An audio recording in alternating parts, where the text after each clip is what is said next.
मीरा भाईंदरमध्ये मराठी भाषेसंदर्भात नेमकं काय सुरू आहे हे समजून घेताना, राजकीय पक्षांची भूमिका समजून घेताना आणखी एका पक्षाच्या भूमिकेकडे आपल्याला लक्ष द्यावं लागतं. तो पक्ष म्हणजे शिंदेची शिवसेना.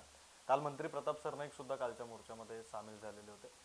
या सगळ्या संदर्भात बोलण्यासाठी, शिंदेच्या शिवसेनेच्या भूमिकेसंदर्भात बोलण्यासाठी आपल्यासोबत शिंदेच्या शिवसेनेचे युवा सेनेचे मीरा भाईंदर प्रमुख पवन घरत आहेत. त्यांच्याशी बोलूया.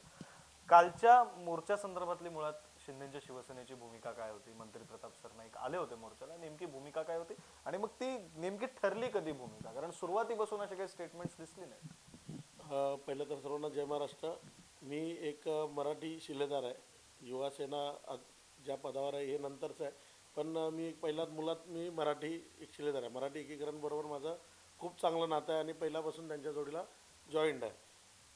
आता राहिला विषय पक्षाचा. आता तिथे पोचताना आम्ही पक्षाची कुठली म्हणजे बोलतात परमिशन वगैरेची काय ही पद्धत नसते की परमिशन घ्या आणि कामं करा.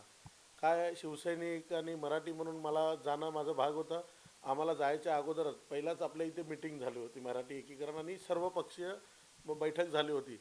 त्या अनुषंगाने आम्हाला पहिलाच नवघर चौकीत धरून ठेवलं की तुमच्याकडून सुरुवात झाली, तुमच्याकडे मिटिंग वगैरे झाली.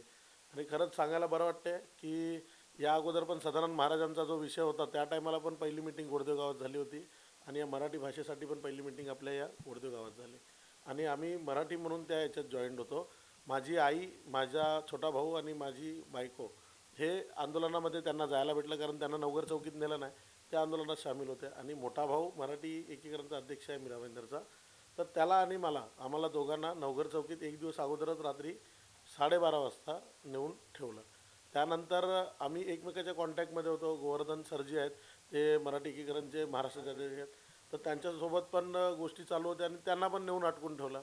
मग त्या दरम्यान मी प्रतापजी सरनाईक आपले परिवहन मंत्री आहेत आणि आमचे आमदार आहेत आणि त्यांच्या नेतृत्वाखाली मी बाकी सर्व राजकारणाची कामं करतो. म्हणजे या समाजकारणाची आणि पुढची वाटचाल त्यांच्या मार्गदर्शनाखाली करतो. मी त्यांना पण विचारलं नाही का साहेब जाऊ का नको जाऊ, कारण काय असते काही डिसिजन असतात ते आपल्याला स्वतःला घ्यायला लागतात. पण मला माहिती होतं विचारलं असतं तरी पण साहेब बोलले नसते का नको जाऊ. ही भूमिका जी साहेबांनी दुसऱ्या दिवशी सकाळी घेतली म्हणजे मॉर्निंगला, जेव्हा साहेबांना माहिती पडलं का काही गोष्टी चुकीच्या होतात मराठी माणसाबरोबर, परमिशन मागतात परमिशन देत नाही. कारण याच्यात राजकारणात काय झालं की सर्वपक्षीय मिक्स हा आंदोलन होता. ह्याच्यामध्ये प्रत्येकजण आपला पक्ष बाजूला ठेवून जॉईंट होता. म्हणून साहेबांनी सांगितलं नसेल सांगितलं, पण माझी प्रामाणिक भूमिका आहे की साहेबांनी सांगितलं नाही सांगितलं काही गोष्टी आपल्याला स्वतःला करायच्या असतात. आणि विचारलं तरी कुठल्याही शिवसैनिकाला साहेबांनी सांगितलं नसतं की नका जाऊ. हा मुळात विषय मराठी माणसाचा होता आणि मराठी माणूस हा शिवसेनेचा आणि इकडे स्थानिक भूमिपुत्र आहेत म्हणजे जे आगरी कोले आहेत, मी पण त्याच्यामध्ये आहे. तर कुठल्याही प्रकारचं आम्हाला दबाव टाकलं नसतं आणि कोणी विचारलं असतं त्याला साहेबांनी सांगितलं पण नसतं नका येऊ. जेव्हा साहेबांनी सकाळी डिसिजन घेतलं का मी मोर्चात सामील होतो आहे, तेव्हा सर्वांना अजून आनंद झाला की आपले साहेब जॉईंट होत आहेत. मी स्वतः चौकीत होतो. मी चौकीतल्या साहेबांशी भांडलो का तुम्हाला एक तर आमच्यावर गुन्हा दाखल करा, आमच्यावर कुठलाही गुन्हा दाखल नाही, आम्हाला तुम्ही रात्रीपासून ठेवताय. एक तर गुन्हा दाखल करा, आतमध्ये टाका, नाहीतर मग आम्हाला सोडा, आम्ही आंदोलनात चाललो. म्हणजे साहेब आल्यानंतर अजून एक ऊर्जा आली आमच्यामध्ये. तर मला असंच सांगायचं जेव्हा जेव्हा प्रताप सरनाईक आले त्याच्यानंतर जो प्रकार घडला, म्हणजे बॉटल वगैरे फेकून मारण्यात आले, अर्थात ती त्यांना लागली नाही, दुरून गेली, पण हे सगळं नेमकं का, कशामुळे झालं, याच्या मागचं कारण काय? बघा मी परत सांगतो तुम्हाला की आपल्या मीरा भाईंदरमध्ये सर्वपक्षीय बैठक एकदा झाली. पक्ष बोलण्यापेक्षा सर्व पक्षातल्या मराठी शिलेदारांची एक बैठक झाली. त्या बैठकीत पूर्णपणे क्लिअर सांगितलं होतं की आपल्या इकडचे स्थानिक आमदार, आपल्या इकडचे स्थानिक लोकप्रतिनिधी कोण पण असतील, सगळ्यांना आपल्यात सामावून घ्यायचं आहे, आपल्याला सगळ्यांना बोलवायचं आहे. जो नाही येणार तो आपला नाही, जो येणार तो आपला. आल्यानंतर जो प्रकार घडला तो चुकीचा घडला. खरं तर बघा काय माहिती आहे, मी सरळ सांगतो की या आंदोलनामध्ये किती दुसऱ्या पक्षातली लोकं आलेली. शिंदे गटातली होती, मनसेमधले होते, काँग्रेसमधले होते, चेहरे तुम्हाला व्हिडिओमध्ये दिसतील. मी सांगत नाही का हिंदी भाषेला आपला विरोध म्हणजे कसा, तुम्ही पहिला मराठीतून चालू करा ना. माझ्याकडे कामाला हिंदी लोक आहेत. विषय मुळात कुठून चालू झाला की हिंदी भाषेत तो बोलत नव्हता, त्याला मारलं, हिंदी भाषिकला मारलं. सगळं मीडियामध्ये सगळीकडे बोंबाबोंब झाली, हिंदी भाषिकला मारला का मराठी बोलला नाही. अरे त्याला बोलायला आपण विचारू नाही शकत का अरे तू मराठीत का नाही बोलत. ह्या विषयावरून तिथे झालं ना, तो एकदम ॲटिट्यूडमध्ये होता, तिथे मारलं. आणि याचा पुढाकार कोण होता तर मनसेच्या मुलांनी, तिथे मनसेच्या पदाधिकाऱ्यांनी तिथे जल्लोष केला आणि ते पाणी प्यायला गेल्यानंतर तिकडे त्याच्याशी बोलले तर तिथे अशी बाचाबाची झाली का काय चाललंय म्हणजे क्या हो रहा है, तर ते बोलले का जल्लोष चालू आहे ते, मग तू मराठीत काय नाही बोलत, असा विषय झाला होता. पण या विषयाला मराठी एकीकरणनी पुढाकार घेऊन आणि हा सर्व जो विषय आहे, मी महाराष्ट्रात जी मराठी जागृत ठेवण्याचं काम मराठी एकीकरण वारंवार करते. मध्ये तर त्यांनी फलक पण मराठी लावायला घेतलेले. मनसेने जे केलं त्या दिवशी त्याचं समर्थन आहे. ही बघा, समर्थन म्हणजे जर ऐकत नसेल तर एक बोलतात ना, माणसाला नीट समजत नसेल तर दुसऱ्या पद्धतीने समजवायला लागते. त्याला मारलं हे चुकीचं केलं बरोबर केलं हे नंतरचा भाग आहे. पण एखादा माणूस परप्रांतीय तो बोलेल मी 15 वर्षापासून राहतो, मी बोलणारच नाही, मला येतच नाही, तर ही पण गोष्ट चुकीची आहे ना. मग असं नाही की चुकीला माफी नाही असा प्रकार नाही, पण तो तेच घडत असेल. बघा, आपण एकत्र भेटल्यानंतर माझ्या तोंडातून पण हिंदी भाषा निघते, माझा मित्र कोण हिंदी आहे, माझे पार्टनर हिंदी आहेत, मग त्यांच्या जोडीला बोलताना मी हिंदीमध्ये बोलतो, तर त्याचं पण काम आहे की त्यांनी मराठीत आपल्या जोडीला 2 शब्द बोलावे. मी तर सरळ सांगतो, मराठी माणूस हा सरळ पाण्यासारखा आहे. याच्यात तुम्ही लाल कलर टाका लाल होणार, हिरवा कलर टाका हिरवा होणार, गुलाबी टाका गुलाबी होणार. मग ही समोरची माणसं पाण्यासारखी कधी होणार? जेव्हा आपण 2 शब्द मराठी बोलतो 2 शब्द हिंदी बोलतो, त्यांनी पण बोललं पाहिजे. जे झालं ते चुकीचं झालं, त्यांनी तिथे त्यांनी ॲटिट्यूड दाखवला नसता तर त्याच्या कानाखाली बसली नसती. व्यापारी लोक आहेत, व्यापार करतात, पण व्यापाराच्या जोडीला फक्त पैसा नाही येत ना, माणुसकी पण येते. माझा एक विषय राहिला की त्या टायमाला जी बॉटल साहेबांच्या अंगावर फेकली, ज्या कोणी फेकली तो माणूस धूर्त बुद्धीचा असेल, मी तर सरळ सांगेन, माझा तर त्याला निषेध आहे. एक मराठी आमदार म्हणून येतोय, याच्या अगोदरचं काय असेल ते माहिती नाही, पण मराठी आमदार म्हणून एकमेव आमदार तिथे आला, आपल्या या आंदोलनामध्ये सामील झाला. कोण बोलते फुटेज घेतात, कोण बोलतात की एवढं सगळे गर्दी बघून आले.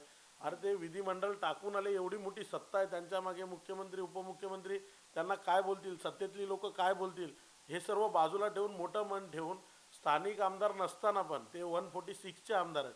काही जण सांगतात स्थानिक आमदार, स्थानिक ते 146चे आमदार असून 145 या मतदारसंघामध्ये ते खुलेआम येतात, पोलिसांनी नाही सांगून पण ते येतात. तर ते कुठेतरी थोडंसं विचार करायला पाहिजे. आपल्या जोडीला जो येतोय त्याला आपण उलटं बोलायचं की आपल्या मागून जो षडयंत्र करतोय त्याला आपण बोलायचं. तर तुमच्याशी बोलण्याच्या आधी मी मनसेच्या काही लोकांशी बोललो. मनसेच्या लोकांचं असं म्हणणं आहे की मुळात मोर्चाला परवानगी न मिळणं या सगळ्याच्या राजकारणामागे प्रताप सरनाईक आणि नरेंद्र मेहता आहेत. प्रताप सरनाईकांचं नाव घेत आहेत मनसेवाले की त्यांना हा मोर्चा व्हायला नको होता. मी छाती टोकून सांगेन की प्रताप सरनाईक साहेब असं कुठलाही प्रकार करणार नाही. बाकी राहिला दुसऱ्या आमदाराचा विषय, 100% त्यांनी केला असेल. प्रताप सरनाईक साहेब न करण्याचं कारण असं आहे का त्यांनी सगळ्यांना एकत्र ठेवण्याचं काम केलं. मीरा भाईंदर शहरामध्ये असा कुठला आमदार दाखवा का त्यांनी मराठी भवन बनवलंय, त्यांनी गुजराती भवन बनवलंय, त्यांनी बंगाली भवन, सर्व समाजाला एकत्र घेऊन काम करायचं काम सरनाईक साहेबांनी केलंय.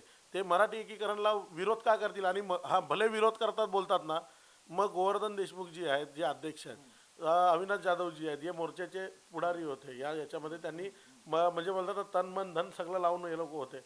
मग यांना सोडवायसाठी आमदार गेले असते का? आणि गेले असते तर त्यांच्या जोडीला हे लोक आले असते का? मनसेचे जे अविनाश जाधवजी आहेत, हे प्रत्येक टायमाला आपल्या पदाधिकाऱ्यांसाठी सर्वांसाठी पुढे असतात. यांनी कुठे सरनाईक साहेबांबद्दल वाईट बोललं का? मुळात मला असं वाटते का तिकडे जे उभे होते ना, कसं असते माहिती आहे, मी चौकीत होतो, माझ्यासमोर टी व्ही होती, मला काही जेलमध्ये नव्हतं टाकलं, आम्हाला बसवलेलं होतं. म्हणजे कसं आहे, कोली साहेब जे आहेत नवघर चौकीतले, ते पण काय वाईट नाहीत. आम्हाला नेलं, आम्हाला सांगितलं तुमच्यावर काय जबरदस्ती नाही, येणं ते नाही, पण शेवटी बसवलं आम्हाला, आंदोलनात नाही जाऊ दिलं, काय वातावरण बिघडलं नाही पाहिजे. पण तिकडे बसलेलं असताना आम्ही टी व्हीवर बघत होतो ना का काय कोण बाईट देते. एकदा कालच्या बाईटमध्ये जायला सांगा, आणि विधान भवनामधून 145चे आमदार 146चे आमदार हे काय बाईट देत होते हे बाहेर आंदोलनामध्ये होते, त्यांना नाही दिसलं. म्हणून त्यांना असा राग डोक्यात होता की आपल्याला सपोर्ट नाही. जेव्हा तिथे बाईट देऊन ते आले, कोणाशी तरी फोनवर बोलले असतील, अविनाश जाधवजीशी, गोवर्धन देशमुखशी. मी जेव्हा फोन केला आमदारांना, आमदार बोलले मी तुला चौकीला घ्यायला येतो. असं कुठला आमदार आहे की आंदोलनामधली पोरं चौकीला आहेत आणि तिकडे चौकीला येताना चौकीला आले, आम्हाला घेतलं आणि मग आंदोलनामध्ये मग तिथे सामील झाले? कारण काय, मुलात बघा काय, माझ्या जोडीला 2-3 मनसेचे पदाधिकारी होते, BJPचे 2-3 होते, आणि आम्ही 3-4 जण, असे आम्ही 10-15 जण चौकीला होतो. पण एक मोठं मन ठेवून, एक मोठ्या वरिष्ठासारखं मन ठेवून आम्हाला घेतलं आणि मग आंदोलनामध्ये गेले. मे बी आंदोलनामध्ये असलेल्या लोकांना हा विषय समजला नसेल, ते रागामध्ये होते, ते एकजुटीच्या जल्लोषात होते, तर त्यांनी ती बाईट वगैरे बघितली नसेल, म्हणून त्यांनी बाटली मारली असेल. मी सांगतो, नंतर त्यांना असं झालं असेल का आपण चुकीचं केलं, बरोबर केलं, पण माझ्या हिशोबाने तरी हे चुकीचं झालं. आलेल्या माणसाचा सन्मान करायचा असतो, विरोध नाही.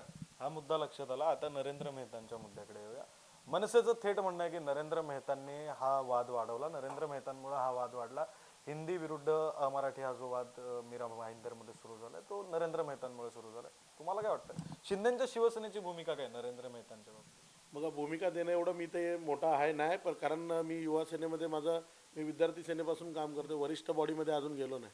ज्या टायमाला वरिष्ठ बॉडीमध्ये युवा सेनेचं म्हणणं आहे. युवा सेनेचं म्हणणं असं असेल तर मी सरळ सांगेन की जर त्यांचा विरोध नसेल, बी जे पीच्या यांनी केलं नसेल, तर कालच्या आंदोलनामध्ये बी जे पीचे नगरसेवक, बी जे पीचे आमदार, बी जे पीचे कार्यकर्ते हे सर्व पाहिजे होते. मीटिंगमध्ये होते, जेव्हा अगोदर बैठका झाल्या तेव्हा बी जे पीचे कार्यकर्ते वगैरे हे होते. काही जण होते, नाही असं नाही बोलू शकत, ज्याच्या मराठी माणसाची आग आहे ते बी जे पीचे कार्यकर्ते होते. पण ज्या पद्धतीने पाहिजे होते तर तसा प्रकार नव्हता. माणूस कधी नसतो जेव्हा विरोध असतो. मी तुम्हाला फोटो दाखवेन, शिंदे गटातले, शिंदे सेनेतले भरपूर जण तिथे मराठी भाषेवर प्रेम आहे, मी मराठी आहे म्हणून तिकडे होते. ते शिंदे गटाचे पदाधिकारी, मी पण स्वतः सांगतो, मी युवा सैनिक म्हणून तिथे नव्हतो. मी एक मराठी माणूस, मराठी भाषेचा मला अभिमान आहे. आणि अभिमान असताना मी नाही सांगत का दुसऱ्या भाषेचा मी विरोध करत बसलोय किंवा काय, पण प्राधान्य मराठीला द्यायला पाहिजे म्हणून मी तिथे होतो. एकंदरीत हे सगळं बघताना असं लक्षात येत आहे की शिंदेची शिवसेना ही आंदोलनामध्ये सहभागी झालेली होती. प्रताप सरनाईकांना बाटली फेकून मारण्यात आली, ती गैरसमजातून मारण्यात आली असं सुद्धा त्यांचं म्हणणं आहे. आणि या सगळ्याच्या अनुषंगानं मनसेने जे आरोप केलेले आहेत ते आरोप सुद्धा फेटाळून त्यांनी लावलेले आहेत.